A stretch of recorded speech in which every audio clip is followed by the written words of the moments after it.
In 2019, I moved to China to be an English teacher. When I started my teaching role, there was a probation period, so keeping my visa wasn't certain, and I knew there was the possibility of having to leave after just a few months. It led me to wonder if this new city in China I had just arrived in would be a long-term home for me or just a brief stop along the way. Oddly enough, with this uncertainty of time, I feel like I had all the time in the world. It led me to not rush into activities, it led me to procrastinate, and it also led me to think, oh, I have time to start learning a new language. I have time to make new friends. I have time to explore other cities. I have time to get settled in. And to some extent, I did try to make the most of my time in China. I went on walks around my neighborhood, I made a few new friends, I took some Mandarin classes, I went on a few trips as well, but it still felt like I had a bit of a half-in mindset. It almost felt like a paradox, knowing my time was temporary, but not knowing how temporary that time was, feeling like I had all the time in the world, but also knowing it was limited. But in the end, I didn't have all the time I had thought. Just a few months after arriving, at the beginning of February 2020, I had to leave and return to the United States during a very strange and uncertain time for the entire world. So after China and when things began to settle down a little bit around the world, I decided to move to Argentina. When I first moved to Buenos Aires in February 2022, I knew that I only had a few months there as I had to leave by the end of August so that I could begin my master's program in Germany. But my time in Buenos Aires was very different than my time in China. I took several trips, I made quite a few friends, we went out to restaurants quite often, I joined a pottery class as well, and I seemed to be making the most of my time in Buenos Aires and in Argentina. So it started to make me wonder what was different this time around than the time that I was in China. Each of the times had been very similar within the number of months. They were both around 6 months that I was staying there.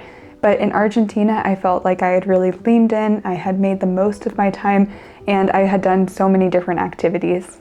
I then realized that knowing the exact expiration date or deadline of when I was leaving Buenos Aires in Argentina really pushed me to do more activities and get things done within the city. With a limited amount of time, only 6 months, I knew that if I wanted to get things done, I had to do them before I left. So I really tried to do activities during the weekend, get things done during the week, hang out with as many friends as possible, and it really made me feel like I was getting more settled into the culture and into the country. But a lot of times when living abroad, we don't have a timeline or deadline, and there can be a lot of uncertainty about when we will leave to a new city or a new place. You don't know if your visa will be renewed, if you'll change jobs, if you'll need to move for things outside of your control. It can make us feel like we have more time than we do, that we can take our time to settle in and explore. So in today's video, I thought it would be a good idea to show you a few ways and tips and tricks that have helped me to settle into my new countries as I've moved from country to country.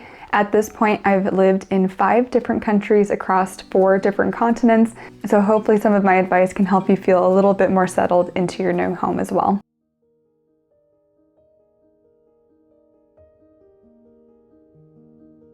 While you may not know the exact day you'll be leaving your new home, you can pretend to have a deadline. Imagine that you knew you only had 3 months in a new country. What would you want to see and do during that time? What would you regret not doing during those 3 months?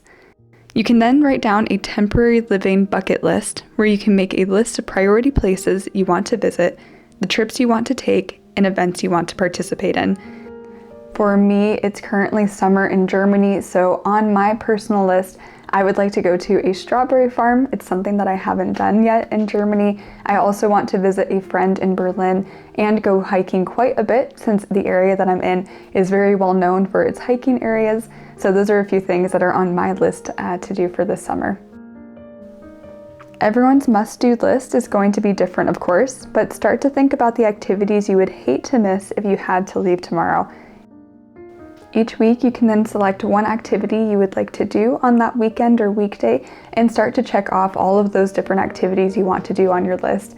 A little bit of a tip that's helped me personally is to either mark it in my calendar or invite a friend to do the activity with me. This helps keep me a little bit more accountable to the activity to ensure that I'll do it during the weekend as well.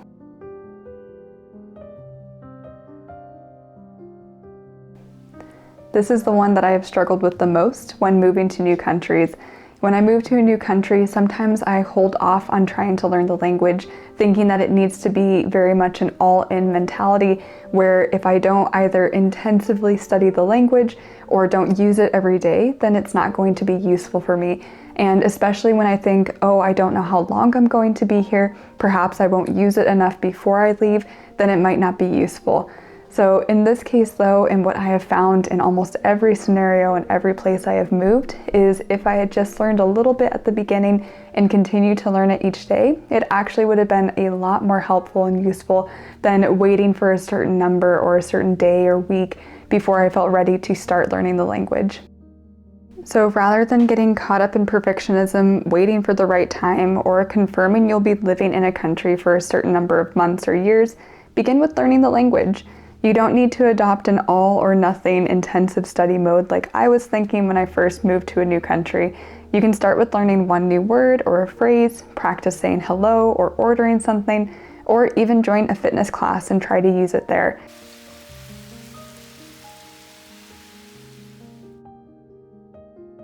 It can often be hard to push yourself to get out of the apartment or house when procrastination is holding you back. Committing to one activity each week, no matter how small, is a simple but effective way to break through the procrastination of settling in. It gives you a reason to step out of your apartment and engage, even when your natural instinct is to hold back or wait, thinking you have more time. And having this consistent activity in your life can be anything really. It can be a weekly language class that you take on Tuesday nights. It could be a pottery class that you take on the weekends. So it really just depends on your personal hobbies and what you like to do. For me, this summer, I am trying to sign up for a rock climbing course that will meet on Mondays and Wednesdays. So I'm really looking forward to that. One of the biggest things I've learned about moving to these different countries is you don't actually have as much time as you think. Procrastinating on settling in, waiting for the perfect time, or for things to feel more permanent only means that time slips away without fully experiencing the place that you're in. By setting your own deadlines, exploring new places, creating a routine, and joining in on activities in your city, you can give yourself the time and space to enjoy your city further before you leave. It doesn't need to be permanent for it to still be meaningful. So while living in your new city, let this chapter count, even if it's short or the timeline is uncertain. Allow yourself to be in the moment and enjoy where you currently are without worrying too much about what's next. Thank you so much for watching, and wherever you are in the world right now, I hope it feels a little bit more like home today. Take care, and I'll see you soon.